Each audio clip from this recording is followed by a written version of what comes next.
Olá a todos e a todas, sejam bem-vindos ao Geografia em Tudo, aquele canal que fala de geografia de quase tudo e coloca tudo em geografia nas todas as coisas. Bem-vindo concurseiro, bem-vindo aluno do ensino médio, bem-vindo quem gosta de geografia e bem-vindo aos meus alunos aí do curso de ensino médio da Rede Federal de Ensino, dos Institutos Federais. Bem-vindo, gente. Um beijão, gente amada. Obrigado por estar participando do canal. E hoje, na nossa aula de atualidades dessa semana, nós vamos falar de uma situação extremamente triste, porque fala de migração. Mas olha ali, migração não é uma coisa que as pessoas mudam para buscar uma nova melhoria, uma melhoria de vida, seja para saúde, seja para trabalho, alguma coisa. Gente, é para melhoria de vida, mas existe um grupo de pessoas que se mudam por causa de perseguição política, perseguição religiosa, perseguição cultural e até também por catástrofes naturais. Então, são aquelas pessoas que se deslocam, tem um deslocamento forçado e tem uma grande quantidade de pessoas que fazem esse deslocamento forçado, tá?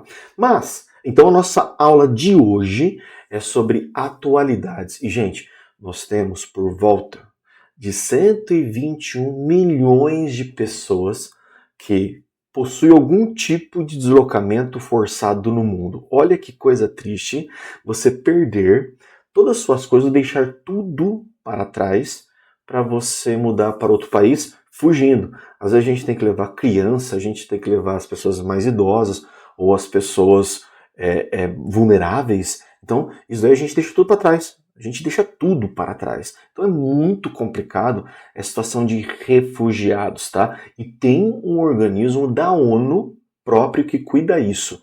Desde 1951. É um alto comissariado que se chama Acnur. Daqui a pouco a gente conversa sobre ele, tá bom? Mas vamos fazer uma revisão, gente, sobre o que é migração, tá bom? Por exemplo, migração nada mais é que o deslocamento de indivíduos dentro de espaço geográfico, de forma temporária ou permanente. Não é turista não, tá, gente? Esses fluxos migratórios podem ser desencadeados por vários motivos, econômicos, culturais, religiosos, políticos. Nós temos também por catástrofes essas coisas naturais, né, como secas, terremotos, enchentes, né, vulcanismo. Então, tem várias coisas que ocasionam essas migrações, tá bom? Existe um negócio chamado migração. Olha a aula sobre migração, movimentos do Brasil, tudo bem? Tem uma aula só sobre movimentos do Brasil, ou no Brasil. Por favor, dê uma olhada nessa aula aí na nossa playlist do ensino médio, nessas revisões que você pode fazer, tudo bem? Então, nós temos o termo chamado imigração, são as pessoas que entram, e emigração são as pessoas que saem. Não esquece disso, tá bom? Por exemplo, o italiano ou o japonês aqui no Brasil, quando vieram naqueles períodos no início, no final do século XIX, no início do século XX, como os japoneses, eles são para nós imigrantes.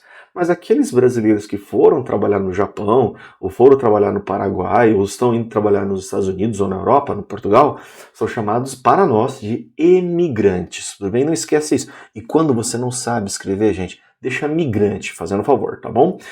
Outra coisa, nós temos o êxodo rural, quer dizer, a saída do campo para a cidade. Nós temos um negócio chamado de transumância, que é geralmente motivado por um deslocamento de rebanho, quer dizer, você tem que levar o rebanho num lugar menos frio, né?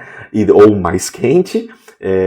Ou senão, quando começa o verão, eu subo com o rebanho para lugares mais frios. Ou, por exemplo, no Pantanal, que eu levo o rebanho quando é seca para próximo ao rio, ou quando pego o rebanho e levo para longe do rio, quando tem o período das enchentes. Nós temos um movimento também muito, muito comum, que é o movimento pendular, tá bom? Ida e volta diariamente, ou de modo semanal, uma vez ao mês. É um movimento pendular, ida e volta. Tudo bem? E tem a migração sazonal, geralmente é uma migração feita por causa de colheita, estação do ano, e os trabalhadores saem de um lugar, por exemplo, saem de algumas partes da região Nordeste para colher, por exemplo, café no sul de Minas, para colher café na Mogiana, ou, por exemplo, colher laranja. Então é um movimento sazonal, ou corte de cana e assim por diante, tá bom?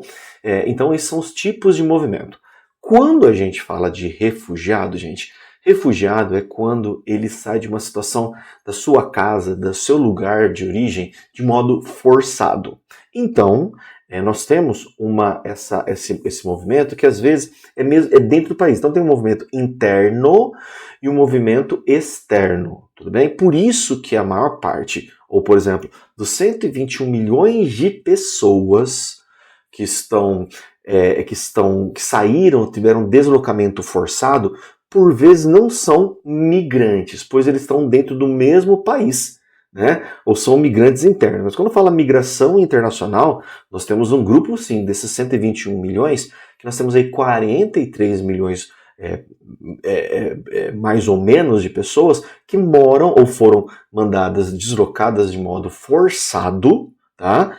E saíram do seu país de origem. Então, por exemplo, milhões de venezuelanos saíram da Venezuela de modo forçado por crise política e crise econômica e foram para a Colômbia, ou vieram para o Brasil. Então isso é de um modo forçado, tá bom? Então, por volta de 43 milhões de pessoas, nós temos aí que saíram de modo forçado. Por exemplo, como eu falei para vocês, desde 1951, a ONU colocou como Estatuto dos Refugiados. Então já faz um tempinho que tem essa preocupação das pessoas que se deslocam aí de modo completamente sem amparo nenhum, ou fugidos, quer dizer, só peguei a roupa do corpo, a minha família e fui para outro país. Então a ONU fez um estatuto em 1951 e criou um organismo chamado Acnur, Alto Comissariado das Nações Unidas para os Refugiados. Acnur, que cuida, gente, de vários lugares no mundo, tudo bem?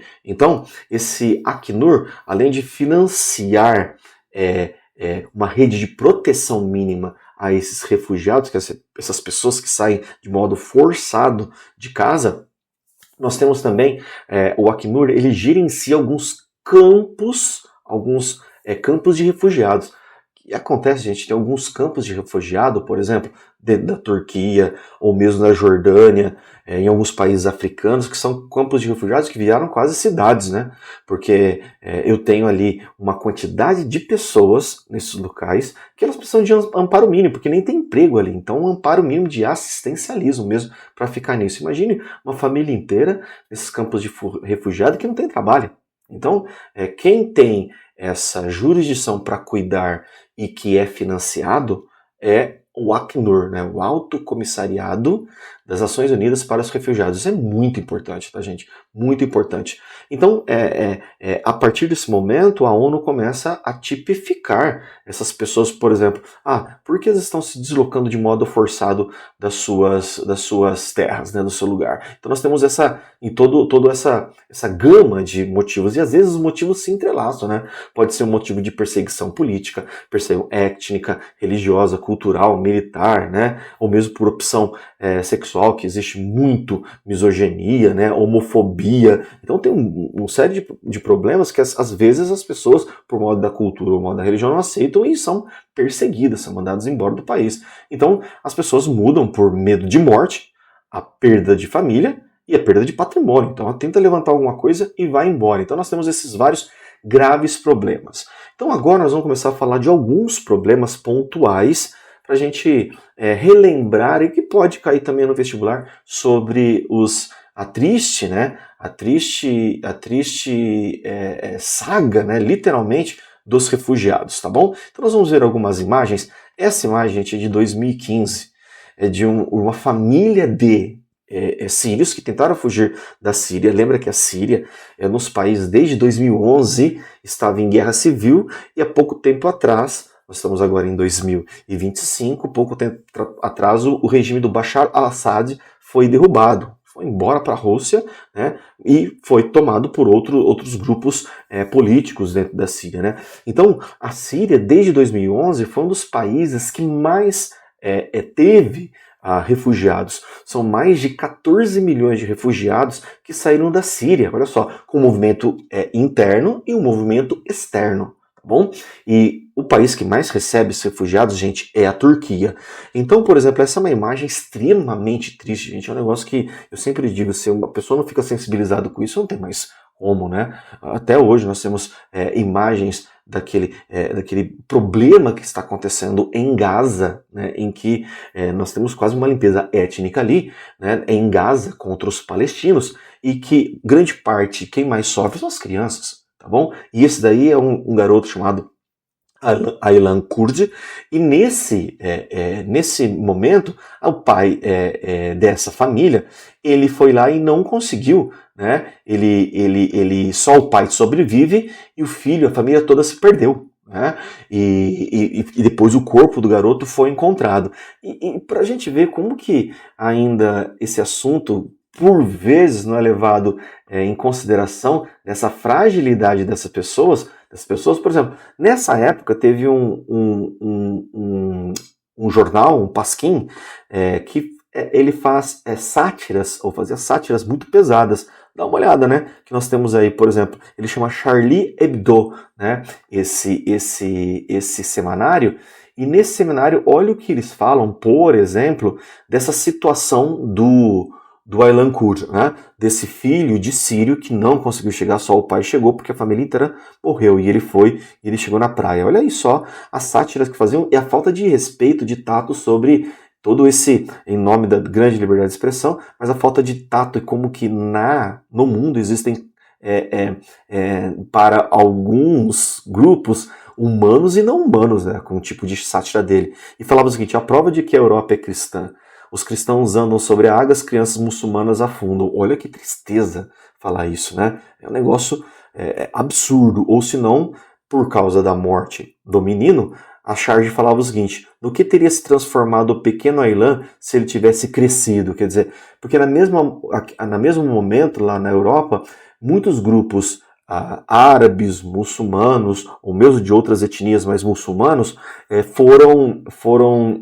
tinham um preconceito terrível e foram acusados de perseguir mulheres na rua. Então, isso é uma coisa extremamente infundada, é um negócio assim absurdo. Então, falando o seguinte: olha, ainda bem que ele faleceu, porque olha o que teria virado. Olha a loucura que nesse período em que o mundo cada vez mais caótico em vários pontos do mundo, né, do nosso planeta Terra, com esses refugiados, as pessoas não tinham nenhum tipo de sensibilidade, né?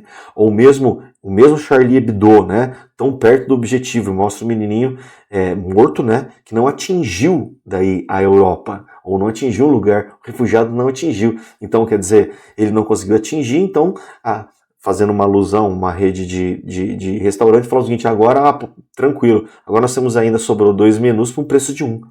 Quer dizer, é um negócio absurdo o olhar que tem contra os refugiados. E, só lembrando, gente, que esses refugiados, né, eles servem de argumentação para o crescimento da extrema-direita. E a extrema-direita em vários países do mundo, seja no continente europeu inteiro, no Brasil ou mesmo nos Estados Unidos, né, em vários lugares do mundo, sempre a corda vai representar do lado do mais fraco. Então, os movimentos fazem, tá vendo? Esse monte de gente fica entrando e a gente não tem emprego. Especialmente nesses países desenvolvidos, gente, a grande parte das pessoas que são cidadãs não fazem esse serviço que os migrantes, ou os imigrantes fazem, né, com custo muito baixo, às vezes até com trabalhos análogos à escravidão, e nem com os refugiados.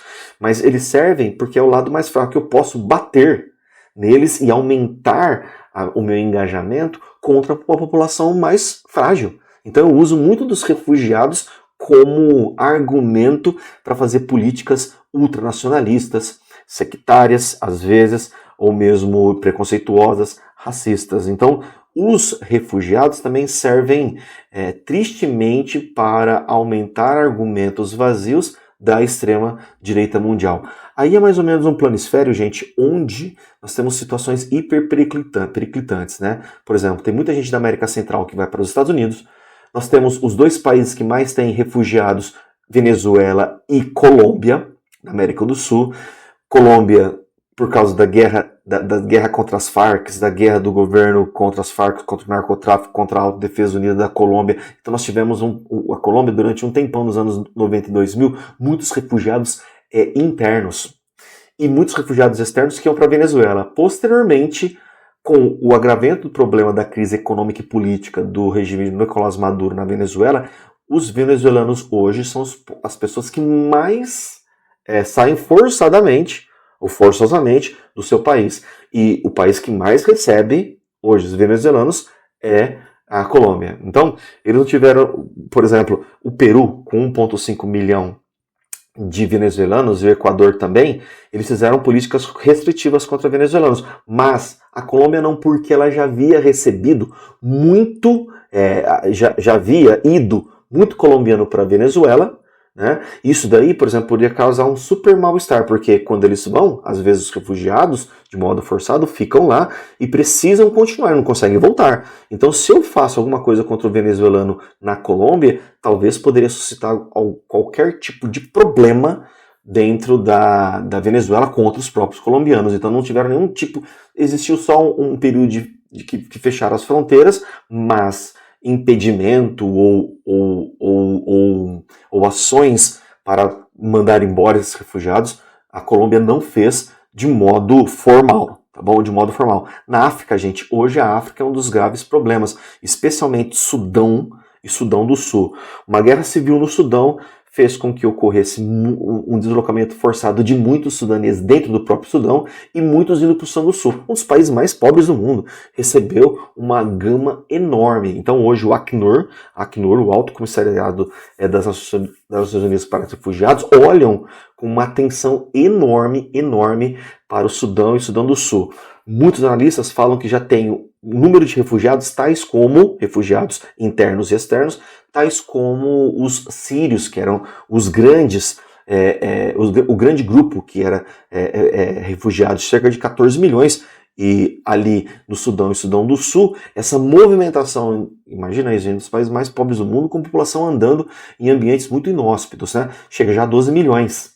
Então, daí depois vai isso daí se desdobrar para a Etiópia, para o Quênia, ou se não, problemas da República Democrática do Congo, advindos desde 94 no genocídio de Ruanda, tá? Então isso daí, Ruanda em 94, fez com que ocorresse uma desestabilização étnica nos seus vizinhos, tudo bem? Em um desses países, a República Democrática do Congo sofreu demais, tudo bem?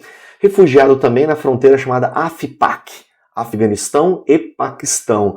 Lembra, o Afeganistão, gente, foi um lugar sempre de muita luta. Por exemplo, o caso do Afeganistão, lembra que os ingleses no século XIX não conseguiram dominar o Afeganistão, depois os soviéticos não conseguiram dominar o Afeganistão também, e os Estados Unidos, quando foram em busca do Osama Bin Laden, também derrubaram o governo do Talibã, aquele governo sunita que tinha uma visão muito própria para a religião muçulmana e faziam assim um regramento extremamente danoso para as mulheres, né, na visão ocidental. Então isso trouxe vários problemas. E os Estados Unidos eles debelaram o Talibã.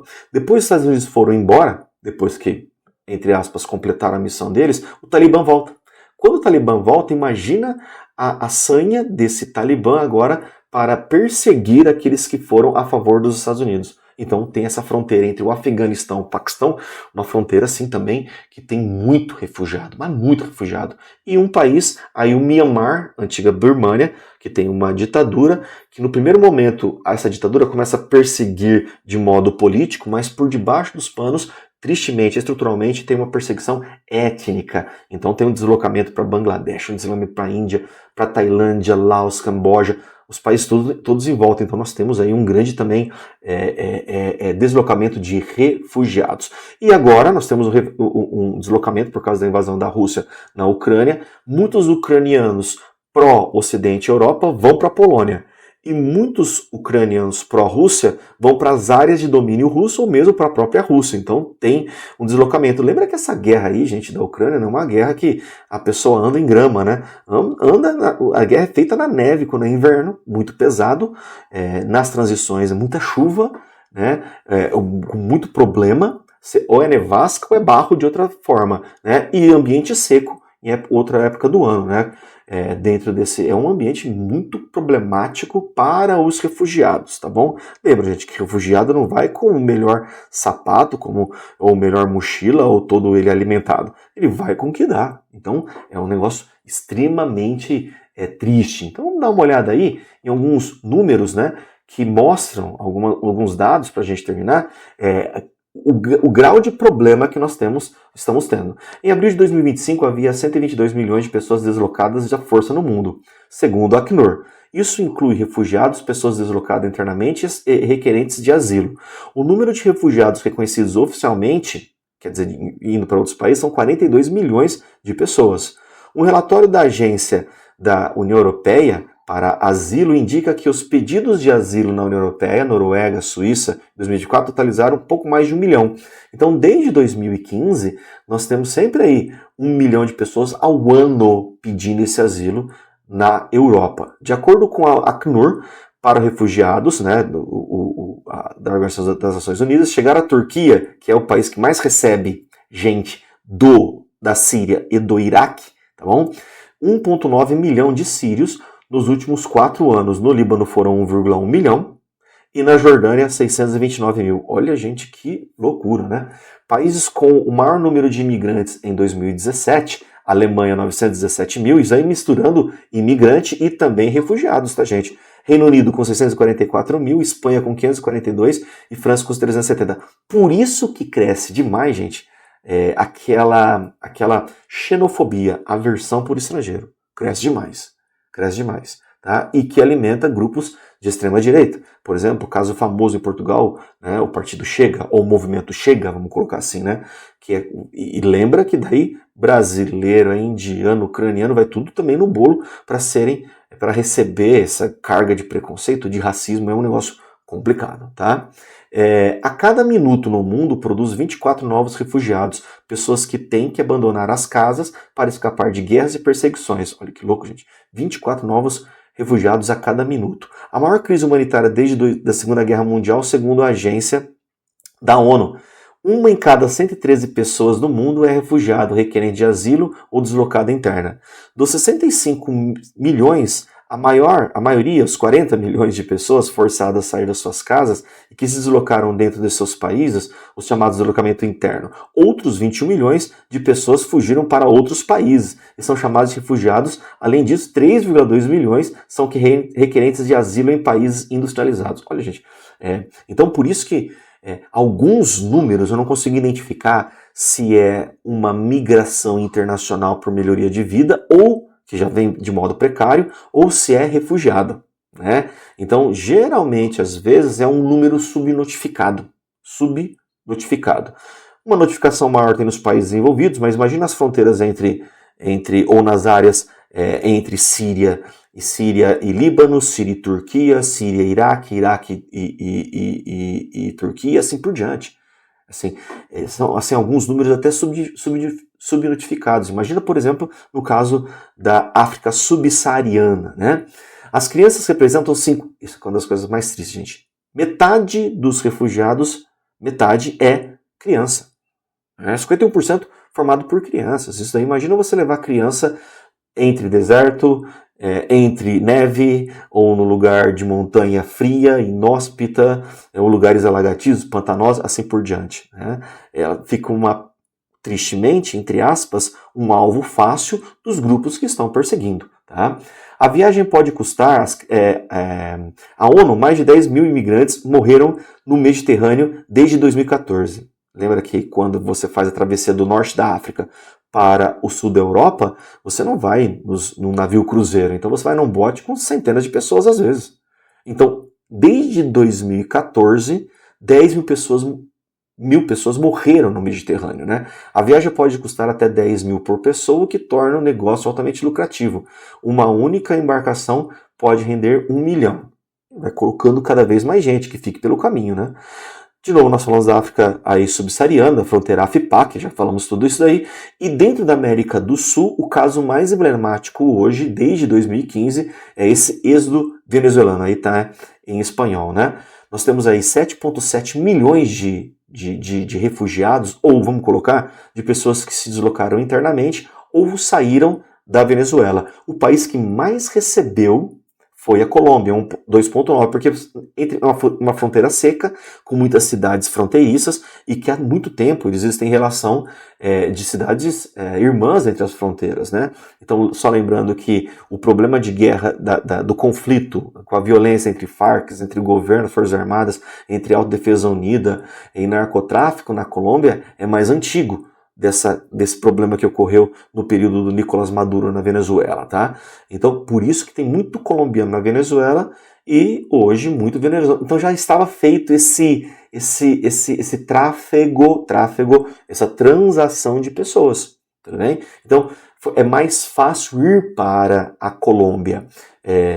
E depois, muita gente no Peru que fala o espanhol e muita gente no Equador. O Brasil, desses 7,7 milhões de pessoas que se deslocaram da Venezuela, nós temos aí mais ou menos 560 mil pessoas vindas para o Brasil, né? E a gente não tem, por favor, nenhum tipo de problema para a gente copiar, por exemplo, como é feito lá da extrema-direita americana, que fala que tem que fazer um muro entre Estados Unidos e México. Aqui, depois, entre o primeiro mandato, ou o mandato que teve do governo Bolsonaro, alguns grupos de extrema-direita aqui quiseram meio que copiar as coisas que estavam acontecendo nos Estados Unidos, a criação de muro, lá em Roraima, por exemplo.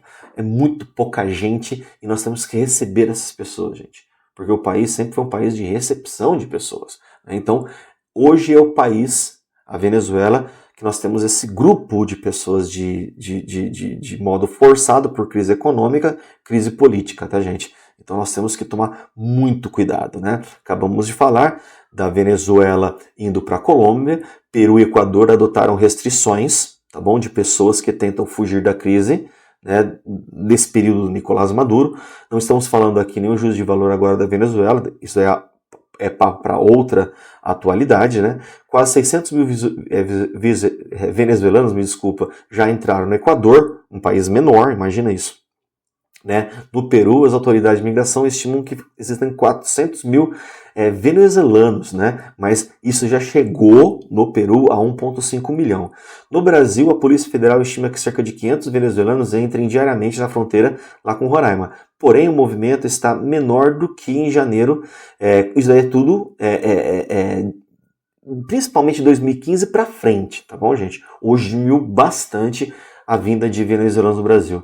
E, de novo, nós vimos um número mais atual, 2,9 milhões de venezuelanos na Colômbia. Então, é sim o país ou o movimento que nós temos de maior número de refugiados. Dá uma olhada em comparação. Em 2018, na Colômbia tinha 1,1 milhão, agora tem quase 2,9 milhões. Olha o Peru, 600 mil, agora 1,5 milhão. Olha nos Estados Unidos, 93 mil para 648 mil venezuelanos. Né? Olha o Brasil, 120 mil para 568 mil. Olha o Chile também, muito venezuelano. Então, foi como se fosse uma diáspora de refugiados da Venezuela, tá bom? Brasil refugiados. O Brasil reconheceu mais de 77 mil pessoas, tá? Como refugiados em 2023, com um total de 143 mil refugiados reconhecidos pelo país até o momento. Coisa interessante, de acordo com os dados do Ministério da Justiça e Segurança Pública. Entre os refugiados reconhecidos pelo país, os sírios são o maior grupo refugiado, tá bom? Porque daí o venezuelano ele vira um migrante, tá? Com 23% total seguidos pela Colômbia, Angola e República Democrática do Congo.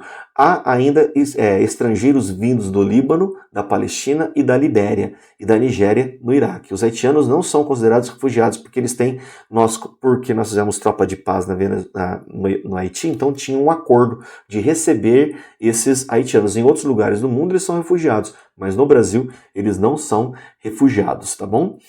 O lugar que isso daí é um estudo unicamp, mas não mudou, porque as fronteiras que nós temos desses refugiados, seja a Colômbia, seja a Venezuela, ficam no norte do país, tá bom? Ficam no norte do país, tá? De novo, esse mapa de refugiados, tudo bem? Eu quero aqui fazer um exercício com vocês, fazendo um favor, para mostrar essa coisa no Brasil dos refugiados, tá bom? Só lembrando, gente, que tem um grupo de refugiados no mundo também, que são cerca de um país pequeno, hoje está enfrentando o problema do conflito entre Israel e dentro de Gaza, né, que está tentando desocupar Gaza inteira e fazendo quase uma limpeza, né, étnica, uma triste, um exército ultra poderoso contra um grupo de pessoas, especialmente mulheres e crianças, né? Então, é uma força descomunal que nós temos ali, que mais de 60 mil mortos e quase 27 mil, 25 mil crianças mortas, né? E esse grupo já faz tempo que é refugiado, os palestinos. Tem muitos refugiados palestinos no Líbano, muitos refugiados palestinos na Jordânia. São mais de quase 6 milhões de pessoas, de refugiados na Jordânia e no Líbano, gente, e no Egito. Tá? Então, não pode esquecer também desse grupo de refugiados também que hoje enfrenta esse conflito tenebroso, tá? Número de solicitantes de reconhecimento ao exercício, né? Número de solicitantes de reconhecimento da condição de refugiados no Brasil. Dá uma olhada. De 2011 até 2022, nós tivemos um pico em 17, e 18 e 19, né? Em grande parte aí venezuelanos, tá bom, gente? Em grande parte. E depois deu uma estabilizada na Venezuela, então você tem uma redução da entrada dessas pessoas, tá bom? Uma justificativa para o aumento da quantidade de solicitações de refúgio nos períodos 16 a 19 e 20 e 22 está relacionada à facilidade de emissão de documentação de cidadania brasileira. Não é tão fácil não, viu, gente? A ausência de comportamentos de aversão ao estrangeiro. Quer dizer, a gente não tem xenofobia, mas calma. Crescente restrição de entrada de refugiados na Europa ou nos Estados Unidos.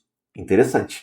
Uma ascensão da extrema-direita, tanto nos Estados Unidos quanto na Europa, os refugiados começam a pedir, e a própria ONU começa a encaminhar e pedir para outros países receberem. Riqueza cultural e a biodiversidade paisagística do país. Gente, nesse momento, gente, quando você está perdendo tudo, ninguém pensa em riqueza cultural e biodiversidade, tá bom? Paisagística, tudo bem? Oportunidade de vagas de trabalho no setor tecnológico. Geralmente, gente, essas pessoas, alguns vêm muito preparados de outros países, tá, gente? Muito preparados. Mas não vêm para trabalhar no setor tecnológico. Tá com cara aí de que foi barrado a ida para outros países, especialmente em outros polos que eu mais procuro, são os países mais ricos, e depois a entrada no país facilitada mesmo pelo Ministério da Justiça e Cidadania e também pela Acnur atuando aqui no Brasil, tá bom? Crescente restrição de entrada de refugiados nos Estados Unidos, tá bom? Isso daqui, gente, lembra que é uma anamorfose, mostrando aí grupos de países, olha lá, em um mapa produzido com a técnica de anamorfose geográfica, cada país é redesenhado de forma que seu polígono tenha uma deformação proporcional a um tema de interesse. Com essa técnica é possível visualizar de forma mais direta e clara. Observe o mapa com dados de 2015, olha que aparece: Síria, Afeganistão, Somália, Etiópia, Sudão, lembra lá? Sudão do Sul, acabei de falar para vocês, Nigéria, República Democrática do Congo, eu falei para vocês, e Colômbia. Aí em 2015 estava aparecendo a Venezuela, mas Colômbia tem sim uma quantidade enorme de refugiados internos por causa do deslocamento forçado por causa das guerras, ou da guerra civil, ou do conflito violento, ou do conflito que ocorreu na Colômbia dos anos 90 e início dos anos 2000, tudo bem? Há pouco tempo atrás que nós tivemos um acordo de paz, tá? Para selar minimamente uma paz. Então tá com cara, olha só de ter Síria aí, né? Síria aí, o Afeganistão, lembra o AFPAC que eu falei para vocês? Tá com cara de deslocamento. Os dados representados no mapa são condizentes com o número de nascimentos vivos, produto interno bruto, total de população urbana, produção de petróleo, refugiados conforme o país de origem. Opa, tá com cara disso. Refugiado de país de origem. Está aí. Gente, essa é a nossa aula de atualidade, fiquem atentos. Então, refugiado é uma categoria especial de pessoas que se deslocam de modo forçado, seja por perseguição, catástrofe natural, né, de modo forçado. Daí, quando eu tenho a migração, eu também posso ir com graves problemas, com pobreza. Mas a migração, eu ainda tenho mínima possibilidade no meu país e vou embora. Tá? Mas o refugiado é quando você tem um deslocamento por guerra e perseguição. Então isso existe no mundo, 121 milhões de pessoas que estão fora ou se deslocaram de modo interno ou externo, né, do seu país de origem. E lembra que esses números às vezes são subnotificados porque alguns países eu não consigo nem notificar isso. né? Então nós temos esses números, uma variação enorme aí. Acredita-se então 41 milhões de pessoas que moram fora do seu país de origem. É muita coisa quando nós falamos de pessoas. E lembra, gente, é uma tristeza enorme você mudar de seu lugar de modo forçado. Então, gente, muito obrigado por olhar essa aula nossa de atualidades. Estudem bastante, por favor, meus alunos de ensino médio, essas atualidades. Veja o jornal, vai vendo, revisando os conteúdos, né? Aqui, quando a gente fala de refugiado, nós falamos de um monte de coisa de atualidades, né? Então a gente vai detalhando, né? Porque são pessoas que fugiram de conflitos. Na atualidade aparece uma série de conflitos. Então, um grande beijo, gente amada. Continue estudando, por favor, gente. E sempre cada vez mais sensível, né, com esse papo aí de pessoas pedindo asilo por causa de perseguição, tudo bem? Assistam as outras aulas, por favor, e continue estudando. Ainda dá tempo de fazer muita coisa, hein, gente? Concurseiro, gente querendo vestibular, ou mesmo você gosta de um pouco de geografia. Aqui é o nosso canal de Geografia em Tudo, o professor Eli aqui para vocês. Eli Gel, sempre ajudando vocês. Até mais, gente. Um abraço e um beijo.